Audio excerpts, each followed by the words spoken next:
The Torah is taken from the Ark, as we explain. It is written in the book of Deuteronomy, chapter 31, at the end of every 7 years in the sabbatical year, you shall read this Torah before all Israel in their hearing. Gather the people, the men and the women and the little ones, and your stranger that is within your gates, that they may hear, that they may learn and revere the eternal your God, and observe to do all the words of this Torah. And so Moses is instructed regarding words of Torah in Deuteronomy 31, saying, put it in your mouths. Accordingly, we engage in a 7-year cycle of putting Torah in our mouths by reciting from 1/7 of the Parsha each week, so that by the end of the sabbatical cycle, we as a community have honored every passage of the Torah. In 5785, we are reading from the 3rd Aliyah, and we utilize the blessing described in Masechet Sofrim for private individual study of the Torah.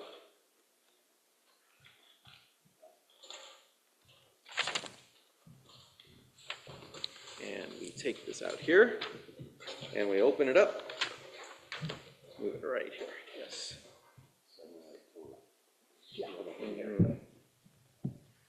Okay.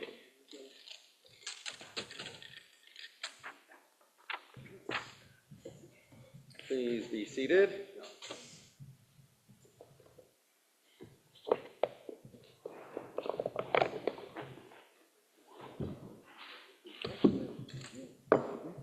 That's the blessing.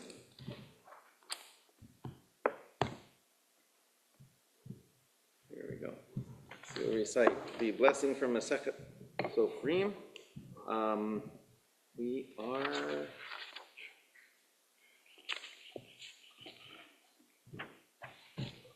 We're right here. We are right there. And where is the talus? Where was that talus? Oh. Okay, well.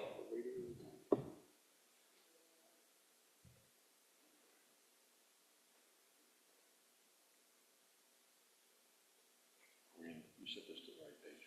I did. I'll read it this time because I'm going right into the drash. Going right into the drash. It was meant to be all very efficient, but okay. You guys put the towels on, and we can just right there. There. Okay. Yeah.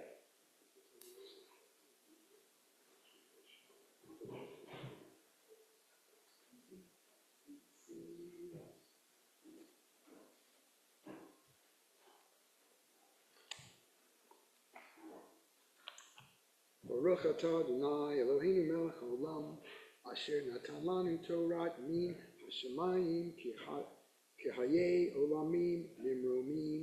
Baruch atah Adonai noten haTorah. Gotcha. Amen. Vayar Yosef ki asit aviv yad yamino al rosh Ephraim v'yar beinav.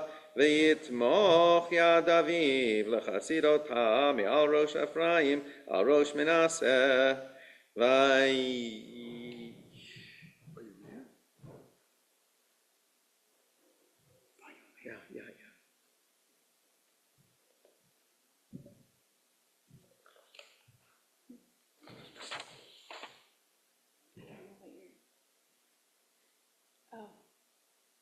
Yeah.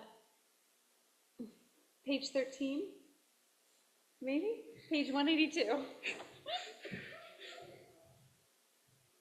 Vayomer Yosef el aviv lo chen avi ki zeh ha-bechor sim yamincha al rosho ve'yama'en avi vayomer yadati v'ni yadati gam hu yeh la'am v'gam hu yigdal ve'ulam achiv hakaton yigdal mimenu v'zaro yeh melo hagoyim ויברכם ביום ההוא לאמור בך יברך ישראל לאמור ישמחה אלוהים כאפרים וכי מנשה Vayasem et Ephraim lifnei Menasseh. Right there.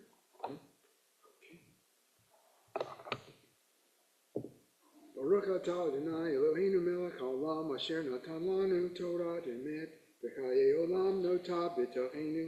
Baruch atah Adonai noten haTorah. Amen. Just cover that.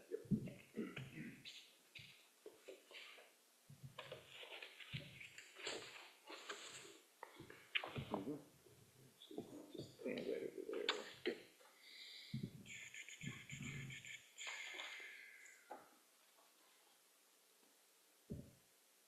When Joseph saw that his father was placing his right hand on Ephraim's head, he thought it wrong, so he took hold of his father's hand to move it from Ephraim's head to Manasseh's.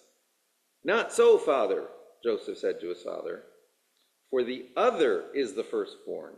Place your right hand on his head. But his father objected, saying, I know, my son, I know. He too shall become a people, and he too shall be great.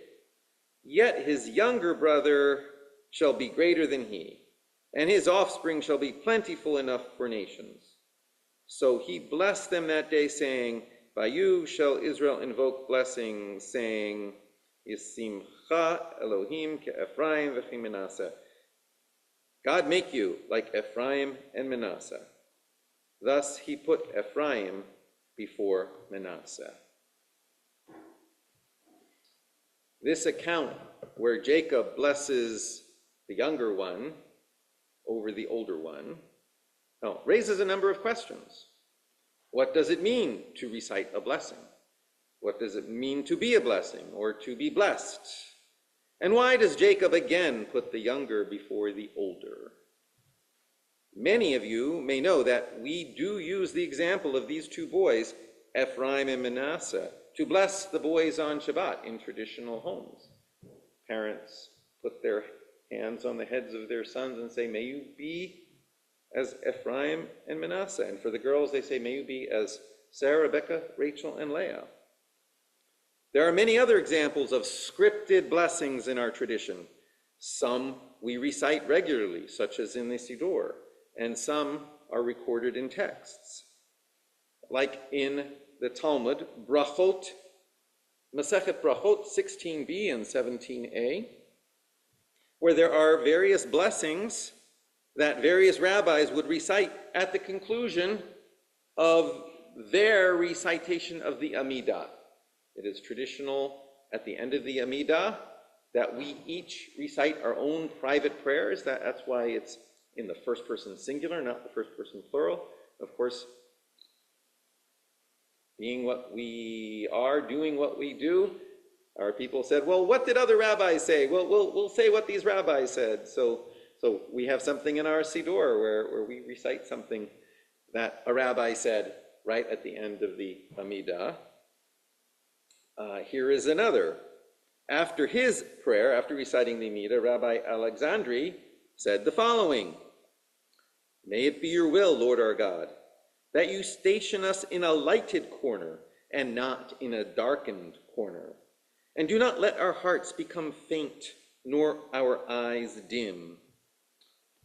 The Talmud continues. Some say that this was the prayer that Rav Hamnuna would recite, and that after Rabbi Alexandri prayed, he would say instead the following: Master of the universe, it is revealed and known before you that our will is to perform your will.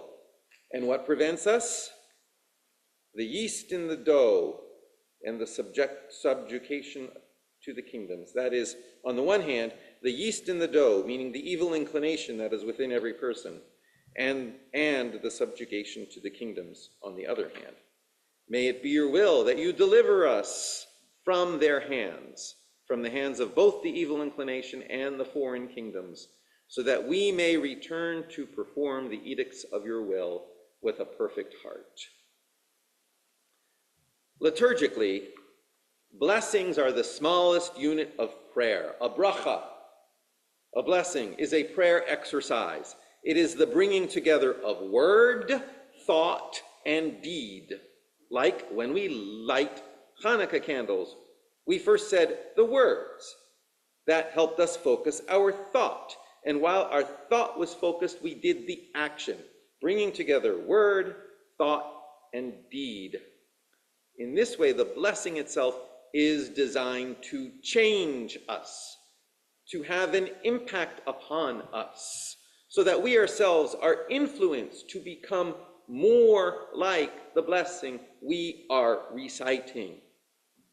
I often think of this by using the words of the V'ahavta following the Shema. V'ahavta et Adonai Elohecha b'chol levavcha u'b'chol nafshecha u'b'chol me'odecha. You shall love Adonai your God. Love being literal meaning in this sense and in the rabbinic language, connect with. So you shall connect with Adonai your God with all of your lev, that's your heart and mind, the seat of your emotions and the seat of your thought, your inner life. And with all of your nefesh, your soul, which is necessarily intertwined with the body. And with all of your me'od meaning very, your all, your might, your impact. These are concentric circles. Your inner life in your body, your inner life body, and your impact. You shall connect with Adonai on all those levels. V'hayu hadvarim ha'ela, and these words which I command you today shall be upon your lev, your heart and mind. But the hayu hadvarim ha'ela can also be then these words which I command you today shall be upon your heart. In other words, you shall connect yourself to God on the level of your heart, mind, body, activity, thought, and word. And then these words which I am commanding you today shall appear upon your heart. Shall appear upon your heart. So we say the word so that we feel the word, so that we do the words and become the words. So the purpose of reciting the blessings is so that we become the blessings in our thought, word, action, and deed. This is what a blessing is, something for us to make real in the midst of life. As to why Jacob put Ephraim before Manasseh, the younger son before the older son, in the same way that Jacob was put before Esau, and Isaac was put before Ishmael, and Abel was put before Cain. That is a theme throughout all of Genesis. But that is a topic for a different drash. We can ponder it over the oneg. Shabbat Shalom, and may you and we and us all be a blessing to each other. Amen.